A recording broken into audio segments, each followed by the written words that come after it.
São Paulo 1, Atlético Nacional de Medellín também 1.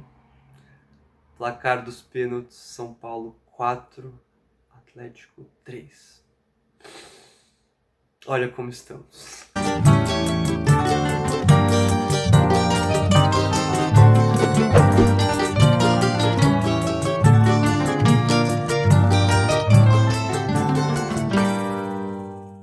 Não é bem difícil falar de um jogo como esse, né, gente? Eu acho que desde que o Sai Jogando começou, né, em 2022, foram alguns jogos assim que a gente foi repercutindo ao longo das semanas, né, nas lives que a gente fazia. No começo eu e o Guilherme, depois a gente foi incorporando novas pessoas e, enfim, agora a gente tem o prazer de ter o elenco bem encorpado, né, de participantes, né, o Henrique, o Marco, que estava desde o começo, a Cata, enfim, o Primo, muita gente. Mas nesse tempo todo tiveram jogos assim muito tensos que a gente falou depois e muito depois deles terem acontecido, né? Mas mesmo com essa distância, difícil falar de um jogo tão especial quanto o de hoje, assim, né? Tão pesado, né? Um jogo com uma carga assim emocional pesadíssima e cara, antes de mais nada, né? Que time valente, que time bom é o Atlético Nacional, né? Assim, tem jogadores muito bons, tem um goleiraço, né? Sou fã do Ospina, sempre fui. Fez um milagre, né? Contra o Luciano, contra aquela bola rebatida de forma esquisita pelo Luciano, assim, milagre. Mas a gente teve um São Paulo assim que no começo do jogo parecia que estava colocando isso para trás, porque foi um início muito fulminante, com algumas chances claras, o gol saiu muito rápido e eu que sou meio pessimista, que o torcedor de São Paulo não me entenda mal, mas nesse sentido eu sou meio palmeirense, né? Acha sempre que vai dar merda. Eu tava assim, cara, isso tá esquisito, assim, tá esquisito, porque sai 1-0, eu particularmente não fico calmo. Lógico que dá uma alegria, dá uma esperança, assim, mas é mais ou menos como foi o cenário da própria disputa de pênaltis, né? Porque a gente fala do 1-0 que é perigoso, quando o Rafael defende a primeira penalidade, dá um pouco essa sensação de putz, é ótimo, mas tá cedo, sabe? Porque você pode sofrer a virada, né? E o que poderia ter acontecido, porque o Marcos Antônio desperdiçou a cobrança seguinte, né? A segunda cobrança. Mas, cara, é isso. O Atlético Nacional, rapidamente, depois de uns 20 minutos, 25 minutos, começou a tomar conta do jogo. O jogo ficou, como disse o PVC na transmissão, aliás, excelentes comentários, né? Assim, o PVC é chovendo molhado, mas assim, cara, que comentarista, né? Que analista, assim. Mas o jogo foi ficando perigoso e principalmente pelo lado esquerdo do São Paulo, né? Ainda no primeiro tempo, porque você via assim que a marcação, pelo menos é o que eu percebi, assim, né? Tinha meio que um certo vácuo entre na dinâmica que tem no meio campo, né, de Marcos Antônio e Bobadilha. O Marcos Antônio, por se movimentar muito quando o São Paulo tá com bola, quando o São Paulo perdia a bola e o Atlético Nacional é um time bem vertical, ficava um buraco nesse setor de meio, então eles só iam parar na zaga, né, assim, no setor intermediário, assim, na ponta da área, né.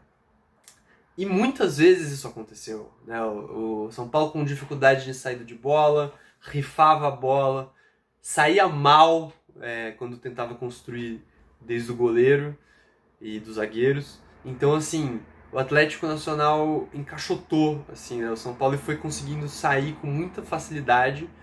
O São Paulo protegeu bem a área, mas o sinal estava claro para o segundo tempo que estava perigoso, né? Que algo podia acontecer, porque os jogadores do Atlético Nacional são muito perigosos, né? Se fala muito do Rinestrosa, mas quem fez uma partida monstruosa, pra falar a verdade, é o Morelos, né? que, cara, é um cara extremamente combativo, catimba, discute, cavou o pênalti, que pra mim foi muito pênalti, na verdade, né? Mas ele dobra um pouco a perna, né? Dá pra ver assim, eu acho que ele tá correto, né, nessa situação, evidentemente, mas é uma situação bem.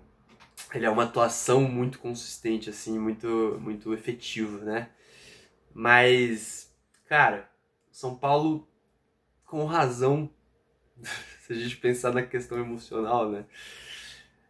Se desequilibrou, assim. Não se desequilibrou de cometer um monte de falta e tal, mas se viu que o time tava nervoso para construir, né? Tiveram algumas bolas, assim, decisões equivocadas. O Ferreirinha entrou bem já no final do jogo, mas conseguiu criar algumas chances, mas tomada de decisão que nunca é o forte dele. No restante do time também tiveram muitos vacilos, né, nesse sentido. Eu tenho muita dificuldade de falar nesse momento a quente mais sobre cada uma das atuações. Acho que não é nenhum propósito desse vídeo, né? Acho que a gente vai falar mais disso ao longo das próximas semanas. São Paulo continua na Libertadores, um jogo que era absolutamente vital. Vital para as finanças do clube, vital para esse elenco que, cara, é muito valente, assim, e que é interessante, né? Porque se a gente tinha um São Paulo inconsistente, para dizer o mínimo, no Campeonato Brasileiro com o Zubeldia, perigando a zona de rebaixamento, e soberbo nas Copas, soberbo no bom sentido, né? Fazendo atuações fora de casa muito boas, sofrendo um pouco dentro de casa, mas assim, né? Fez uma campanha ótima na Libertadores, a segunda melhor campanha. Parece que a coisa se inverteu, né? O time não tá tão calmo assim no mata-mata. Tudo bem que nos mata-matas, né? Pecou contra o Atlético Paranaense no primeiro jogo mesmo, né? E no segundo, enfim, a questão do Rafael do Arboleda também foi um pecado que acabou determinando a classificação. E pecou muito no jogo de ida do Atlético, no Atanásio Girardot. Muito mesmo, né? Foi um milagre ter saído de lá com a baliza em branco. E pecou nesse jogo. Pecou defensivamente, pecou nas finalizações. E enquanto o time teve uma reação impressionante no Campeonato Brasileiro, né? Teve o jogo mais recente contra o Sport, que, enfim, foi buscar um empate. O Sport é um time, né, que, assim, tá com muitas dificuldades, provavelmente vai ser rebaixado. Mas, assim, é, teve a questão de buscar um 2-0, né? Buscar um 2-0 pro 2-2. Teve o jogo contra o Vitória, que jogou muito bem, teve o jogo contra o Fluminense, que jogou muito bem, jogo contra o Juventude, contra o Corinthians. Teve uma série de jogos no Campeonato Brasileiro muito positivos que fazem com que o São Paulo esteja disputando na primeira parte da tabela, apesar de já ter jogado todos os jogos e muitos dos times que estão brigando lá estarem com jogos a menos, né? Mas o que essa vitória significa em termos de temporada é que o Crespo vai ter mais tempo para encaixar esse time, formatar esse time para um torneio diferente do que o que ele está disputando muito bem no Campeonato Brasileiro. É uma classificação que talvez seja difícil falar de merecimento, né? Porque eu acho que o Atlético Nacional, no frigir dos ovos, mereceu mais, pensando que jogou em casa, e o São Paulo não jogou lá, jogou melhor aqui, é verdade, mas, né, acho que se a gente falar de justiça do que os dois times jogaram, talvez o Atlético merecesse ter passado. Mas o torcedor do São Paulo e esse elenco merece, né? Esse elenco que é muito valente e que tem encontrado soluções, assim, né? Tipo, e que tem mais pessoas, mais atletas chegando, né? O Mailton tá aí para vir, um lateral muito bom, né? Muito promissor, vem da Série B, de outro contexto, mas acho que será muito útil. O Rafael Tolói, que a gente espera que volte bem, que tenha constância. Tem gente para voltar, tem o Arboleda, que teria feito muita diferença hoje, eu acho. e no confronto no geral, né? Mas enfim, é um jogo que, se taticamente tem suas inconsistências e mostram que o São Paulo ainda é um time em formação com esse novo velho técnico, o velho novo técnico, se tem essas inconsistências, ele tem muito caráter, assim, né? E muito a crescer, assim, sabe? Então é muito positivo, sabe? Que o São Paulo continue nessa competição, que não tenha essa temporada abortada nas oitavas de final das duas competições, uma nacional, na Copa do Brasil, as duas Copas que disputa, e a Libertadores.